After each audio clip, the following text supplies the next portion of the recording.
मैं बिना मांगे सलाह देता हूं, इसकी आप आलोचना भी कर सकते हैं। सबसे बड़ी विपक्षी पार्टी को चिट्ठी लिखने वाले तो ठीक रखनी चाहिए। हम अयोध्या के आमंत्रण को सम्मानपूर्वक स्वीकार करते हैं, बीजेपी का कार्यक्रम है, नहीं जाएंगे। उससे पहले दिग्विजय सिंह कह रहे थे सोनिया जी बहुत पॉजिटिव है अयोध्या को लेके, बिल्कुल जाएंगे, क्यों नहीं जाएंगे, कोई बीजेपी का कार्यक्रम है। फिर अचानक से आपसे कई गुना ज्यादा समझदारी की चिट्ठी, छोटी सी चिट्ठी, उतनी लंबी भाषा नहीं लिखी अखिलेश यादव, छोटी सी चिट्ठी लिखी, लेकिन समझदारी की लिखी, जिसमें न्यूनतम नुकसान हो, विनम्रता भी झलके, आभार धन्यवाद, दर्शनार्थी बन के आएंगे, प्रभु के दर्शन करेंगे, बात खत्म हो गई। न दंभ न टकराव। तब छोटी छोटी गलतियों की बड़ी कीमत चुकानी पड़ती है संवेदनशील मसलों पर, यह ध्यान रखिए। लम्हों ने खता की है, सदियों ने सजा पाई। मेरी बात आज कड़वी लगेगी, चुनाव के परिणाम के दिन हम लोग बैठेंगे, यहां नहीं बैठेंगे, टेलीफोन पर बात करेंगे तो आप ही लोग कहोगे भाई ठीक बात कह रहे थे आप, यहां भले ना बोल पाओ। मैं फिर कहता हूं, अयोध्या देश का सबसे संवेदनशील बिंदु है। सावधानी हटी, दुर्घटना घट जाएगी, जान लीजिए, लिख लीजिए मेरी बात। मैं आज से अयोध्या नहीं कवर कर रहा भाई साहब, 88-89 से अयोध्या कवर कर रहा है एक पत्रकार के नाते। मैं उसके ताप को जानता हूं अयोध्या के, और मैंने कह दिया था कि भाजपा की ओर से क्या स्थितियां हैं, और आपने अजय राय जी को उतारा है तो हिलाल भाई को बुरा लग गया, बोल भाई अजय राय जी कमजोर है क्या। अरे भाई मैं उनको भाजपा से भी बड़ा बता दे रहा हूं, काय को कमजोर बताऊंगा, रिजल्ट तो आएगा ना बाबू, पता लग जाएगा। अच्छा फिर आपको चलो अखिलेश यादव वाली लाइन नहीं लेनी तो मायावती वाली लाइन लेके देख ले, उतना डेयरिंग हो जाते।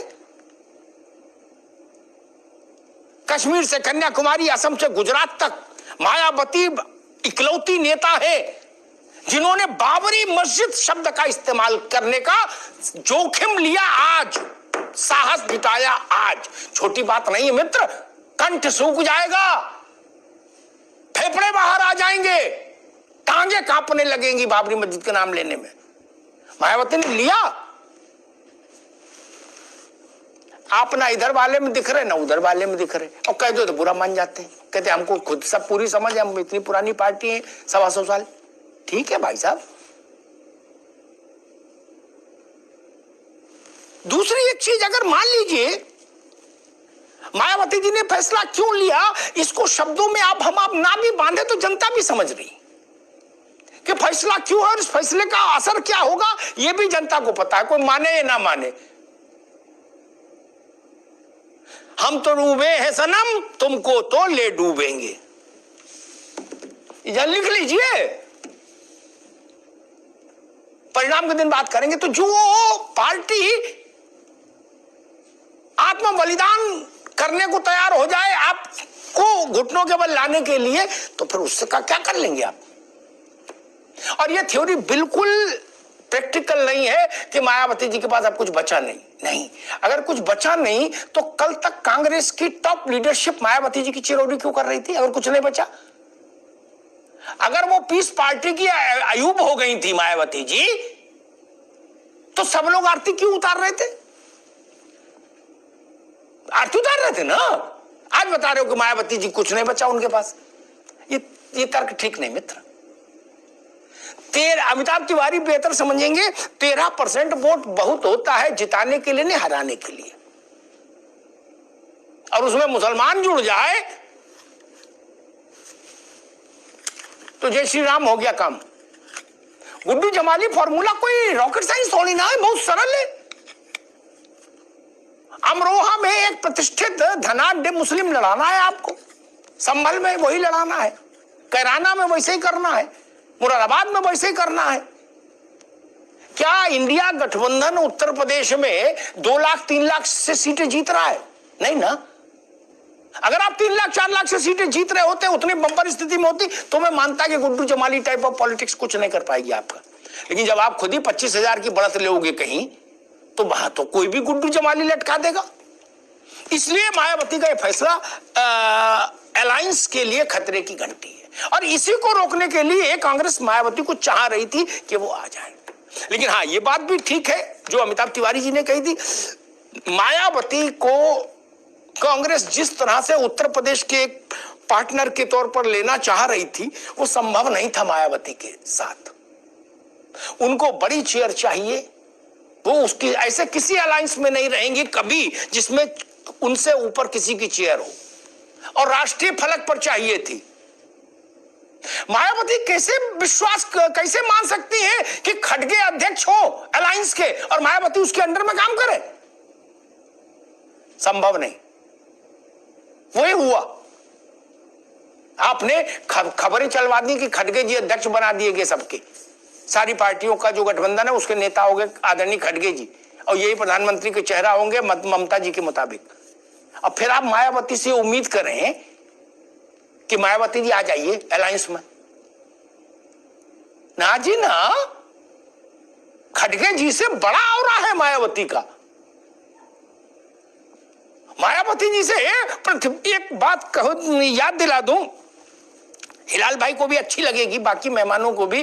प्रतिभा देवी सिंह पाटिल के लिए समर्थन मांगने जब श्रीमती गांधी गई थी मायावती के पास, तो वो गुलदस्ता लेके पैदल अंदर गई थी गेट से। मायावती गेट पर नहीं आई थी, क्या वो कमरे में ही थी। खड़गे जी को तो ये लिबर्टी नहीं मिल सकती ना। ये अंतर है खड़गे जी और मायावती में। हिलाल भाई, आप उस चीज को नहीं समझ पाए, बात बिगड़ गई। अविनाश पांडे की कहीं सुनी से कुछ थोड़ी न हो रहा है। मायावती जिस भी अलायंस में रहती है किसी दूसरे से बात नहीं करती। समाजवादी पार्टी के मित्र मेरी बात की गवाही देंगे, मन में मायावती केवल अखिलेश यादव से बात करती थी और किसी से नहीं। भाजपा के साथ जब भी उनका अलायंस हुआ, हिलाल भाई, वाजपेयी और आडवाणी तीसरे से भी बात नहीं करती थी। क्या अध्यक्ष कोई रहे, महामंत्री कोई रहे, इससे कोई फर्क नहीं, ओनली वाजपेयी एंड आडवाणी। और कांग्रेस में आप भी सोच रहे थे कि अजय राय से बात करेंगी, अजय राय जी कहेंगे भी बुलाते हैं आपको, वेट करो, है? ऐसी गलतफहमी आपको हो क्यों गई? वो खड़गे से भी बात नहीं करेंगी, only Sonia Gandhi, nothing else. आप अपने डेजिग्नेशन अपने पास रखिए। मायावती के काम करने का तरीका ही है, मैंने देखा ना उनको बीजेपी के साथ अलायंस में। अमिताभ भाई, वो वाजपेयी जी के अलावा किसी के घर नहीं गई कभी, नेवर। क्या बाकी सब उन्हीं के घर आए नमस्ते करने। कांशीराम कभी किसी के घर नहीं गए।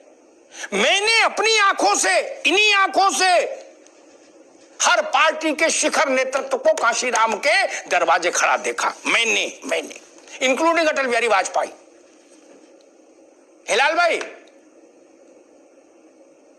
कांशीराम केवल नरसिंह राव से मिलने गए थे क्या? उनसे नीचे जितने बाबू से लेके सब उनके घर आते थे, Pandara road, C1/11 Pandara road.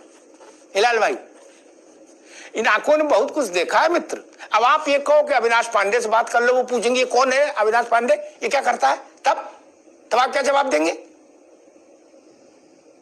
आपको उनका टेम्परामेंट ही नहीं समझ आया, अलायंस का कैसे हो जाएगा? भाई टेम्परामेंट भी तो आपको समझना पड़ेगा ना।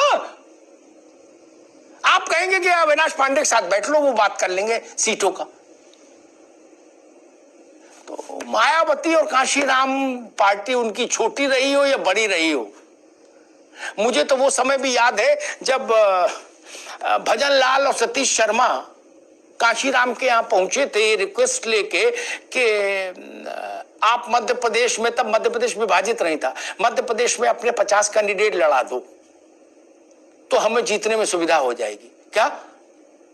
तो कांशीराम ने पूछा था, ये तुम वो कह रहे हो कि तुम्हारा मालिक चाहता है क्या? ये उनके शब्द थे, उससे बात कराओ। ये शैली है बसपा के काम करने की। क्या कांग्रेस शायद इस उसमें रही होगी कि नहीं, हमारे यहां जो प्रभारी वाला सिस्टम है वही चलेगा कि प्रदेश अध्यक्ष अजय राय जी और प्रभारी आदरणीय अविनाश पांडे जी से मायावती जी टाइम मांगेंगी। नहीं, दरवाजा नहीं खुलेगा इनके लिए तो भैया। और नहीं हो तो सपा वालों से पूछ लो, आपके बगल में बैठे हैं, वहां दरवाजा नहीं खुलता मित्र। अच्छे अच्छों के लिए, और अच्छे अच्छों को गाड़ी छोड़ के पैदल जाना पड़ता है अंदर, और घर के अंदर जूता उतार के जाना पड़ता है। ये आंखों देखी दृश्य है हिलाल भाई। इसलिए भी केमिस्ट्री आप नहीं समझ पाए बसपा की, इसलिए भी ऐसी स्थिति पैदा हुई।